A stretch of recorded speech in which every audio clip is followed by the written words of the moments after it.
In this video, I'm going to share with you how you can triple your rental profits using HMOs.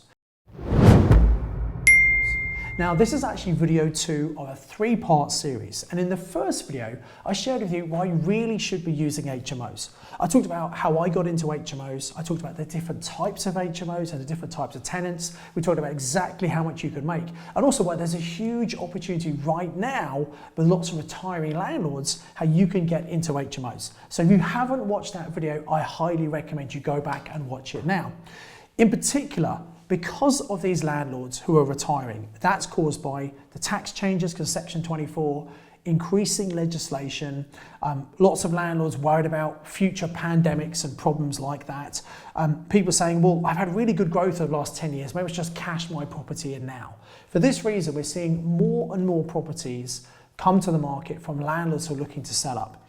Now, combine that with the fact that we believe there's going to be an increased demand in HMOs for the simple reason that with inflation and things become more expensive, people can't always afford to live on their own. And also, something that we learned during the lockdowns, a lot of people don't like to be living on their own. They feel isolated. They want to live with other people in a community, living with other people.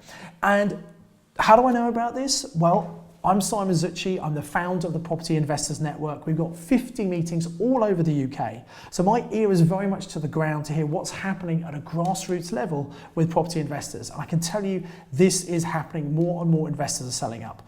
I've been investing in property myself since 1995. I'm the author of Property Magic, the Amazon #1 property bestseller, and I'm still actively investing in property.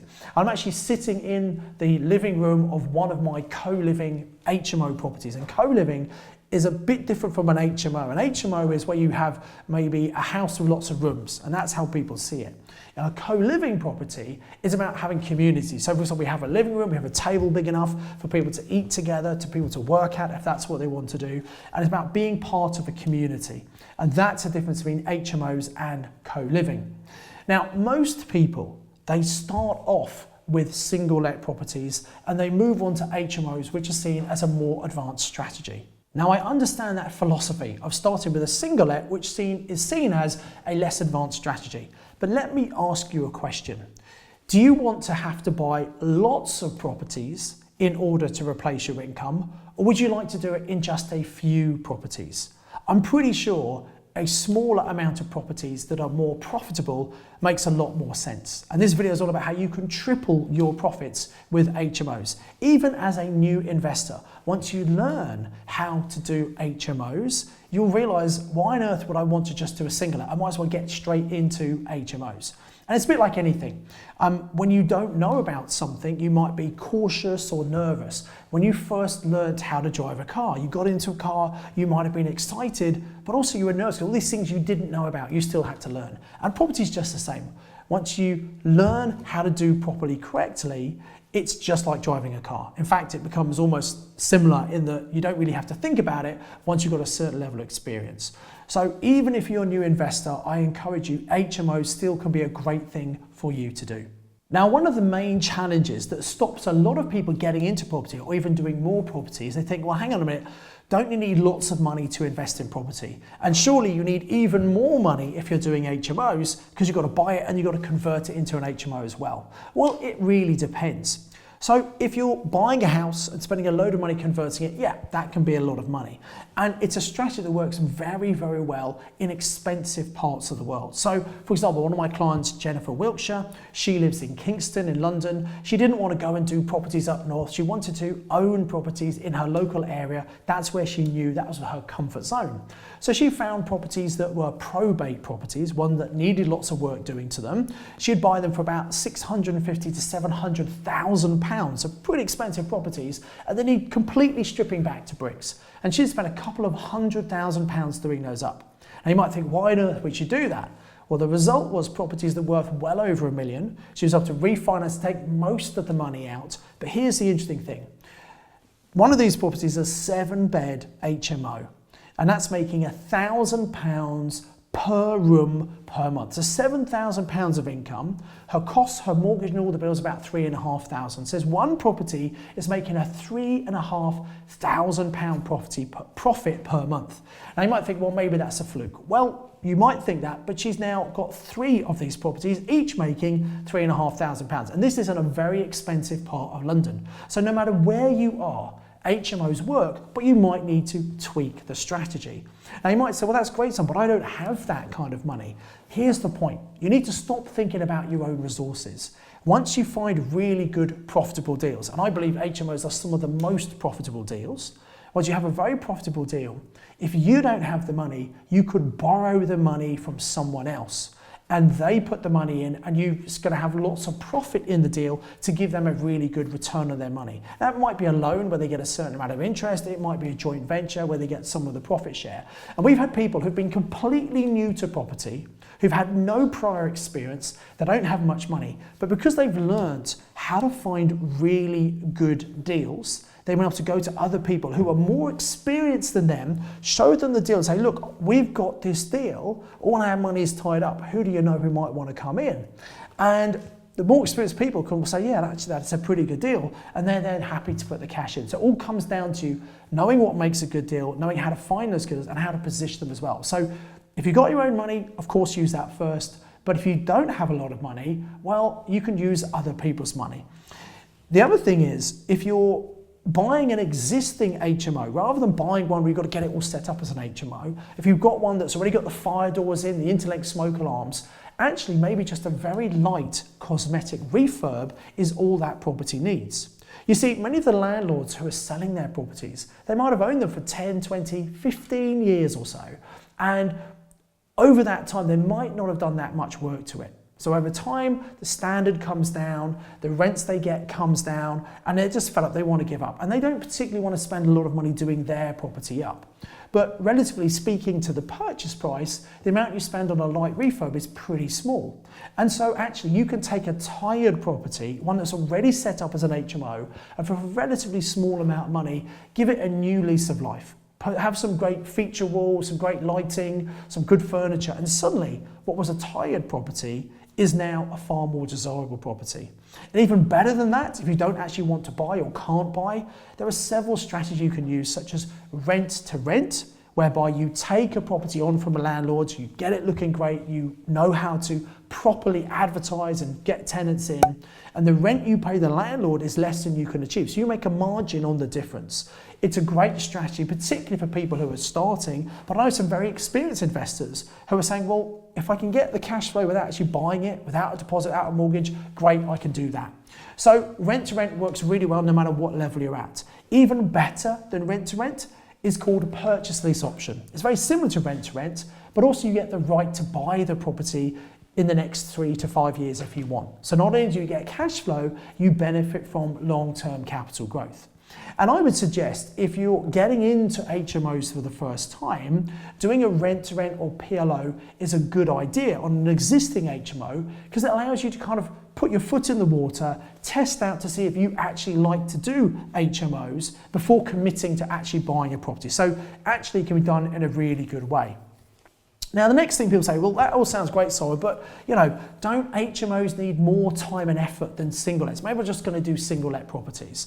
And look, I agree, managing an HMO, one HMO, is going to take more time than one single-let property. But I don't think it's a fair comparison because really, one HMO might make 5 times as much money as one single-let. So really, for a fair comparison, you should compare 5 single-lets, which might be all parts of different town, compared to one HMO in one location. And I believe that one HMO definitely is less work than 5 single-let properties. And that's a like-like comparison. So actually, although an HMO is a bit more work, actually doing lots of single-lets, is even more work. And when it comes to buying a property, well, it's the same amount of time and effort, whether you use it as a single-let or whether you use it as an HMO. So if you're going to put the time and effort in to find a property, why not make sure you're getting the maximum return on your time by making sure that property is going to give you as much profit as possible, which is achievable with an HMO far more than a single-let property. And the final point I want to share here is, when it comes to time, is that you don't have to do the work yourself. I'm sitting in an HMO, one of mine. By the way, I've done a tour video of this. I'm going to show you the tour in the next third part of this series, so you can see what an HMO should look like. But I've not been back to this particular HMO for, I don't know, maybe 5 or 6 years, because I have someone else managing it for me. They even managed the whole refurb job. I didn't have to do anything. I don't manage it. I've just come back here to film this video for you. So that means I don't use my time to manage this property. Now I pay someone else to do it for me, and there's a cost. I lose some of the income because of that, but I have enough properties to not only give me the financial freedom, but also give the time freedom, because I don't manage myself. Now, one of the challenges here is that many letting agents, normal traditional letting agents, don't understand HMOs. In fact, if you went into them and asked them, is there demand in the area for HMOs? They'll probably say no, because they don't have people coming into them asking them for single rooms. They get people looking for houses and apartments, etc. So going to a normal letting agent would be a mistake. The good news is there are increasing numbers of HMO specialist letting agents all over the UK. Many of them have actually come from our training. They've invested in themselves, they've taken action, they've quickly built up a portfolio, and actually, because they've struggled to find other people to manage, they've set up a management agency that specialises in HMOs to manage their properties and also to manage other people's properties as well. So there are people out there, you can find these people at PIN meetings and networking who can actually manage it for you, which means you don't have to spend your time doing it. Another problem people come up with, and we had some questions in the last video about this, because, by the way, I'd love you to put some comments below. Say what you thought about the video, any questions you've got. I'll come and answer as many as I possibly can. And we had some questions before saying, oh yeah, but what about licensing, or what about planning? Well, I don't want to go into too much detail about these, but let me just basically explain that once you understand planning and licensing, and they are very important when it comes to HMOs. By the way, they're totally separate. You might have a property that needs planning but doesn't need licensing, or one that needs licensing and doesn't need planning. And most people get awfully confused, and because they don't really understand this, because they're confused, they think, oh, that's too hard, I'm not going to bother. But actually, once you understand it, it's very straightforward. And once you understand the rules, you can make sure you adhere to the rules. And because most people are put off, it's actually a huge opportunity. In fact, I think it's something like 85% of properties, rental properties in the UK, are single let properties. The majority of landlords just do single lets. It's only a small proportion that are actually HMOs, and that's why it's often seen as a more advanced strategy. But again, it's just people who've taken the time to educate themselves. It's also amazing how many existing landlords do not understand about licensing and do not understand about planning. And actually, they've got properties where they've got problems with those. And that's often why they want to sell them. And with a bit of specialist knowledge, we can come in and we can solve those problems, which is pretty important. The next thing people say to me is, well, this all sounds really good, Son, but I don't know if HMO is going to work in my area. I don't know if there's any demand. You talk about £500 rent. Can I really get £500 rent for a room? While in London, they might get £1,000. So what I'm going to do now, I'm going to actually, rather than just do this to face to camera, I'm actually going to share my screen with you to show you how you can go and check in your local area to see exactly what's the demand, see exactly what the average rent is, what the minimum and maximum is in the area, and also check out the competition to see how good they are or not. So let's go and watch this screen share, and you might want to take some really good notes while you're watching this. So I do hope you enjoy that live demonstration about how you can actually check in your area to check the demand to see how much things are actually renting for. Now, in the next video, the third video of this two-part series, I'm going to share with you how do you actually go about acquiring your next high cash flowing HMO property. So we'll give you step-by-step exactly what to do in the next video. I know you're going to love that. In the meantime, look, please come and put a comment below. If you like the video, you might want to share it with family and friends on our social media links. Look, I want to help more people become successful investors. A lot of people don't know what to do. They make expensive mistakes. I don't want that to be for you. That's why we put this free training out for you. So please come and comment and encourage you to look out for the next video. They'll be out in the next few days. The other thing you should do, obviously, why not like the video? The more people like it, the more people get to see it. If you've not subscribed to the channel, please subscribe and hit the little bell icon, because I want to make sure you're notified as soon as this third video comes out, so you can understand exactly what you need to do to get your very next cash generating HMO, okay?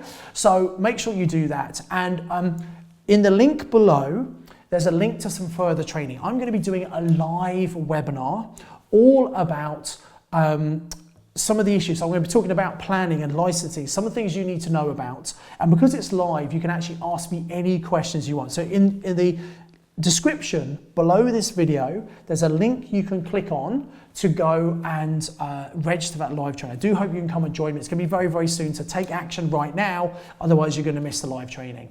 I've also lined up another video for you. One of my students who's been very successful in doing HMOs to the point they've got to £100,000 of profit within their first 12 months. So if you'd like to really massively step up, make sure you watch the next video that I've lined up for you. So until next time, I'd like to encourage you to invest with knowledge, invest with skill. Please please hit the bell icon. I'll see you in video number 3. I do hope you've enjoyed watching this video. And look, if you want to learn more about houses of multiple occupation and how you can really profit using them, I've got some extra online training that I'd like to give you access to. So all you have to do is click in the link in the description below the video, and you can come and register and get access to that training, which will give you far more detail and really help you save a lot of time and make some real shortcuts to make sure you're getting the next HMO property much, much quicker. So click on the link right now and come and register for that extra bonus training with me. In the meantime, I've also lined up another video here I think you'll find really useful. So until the next video, remember to invest with knowledge, invest with skill.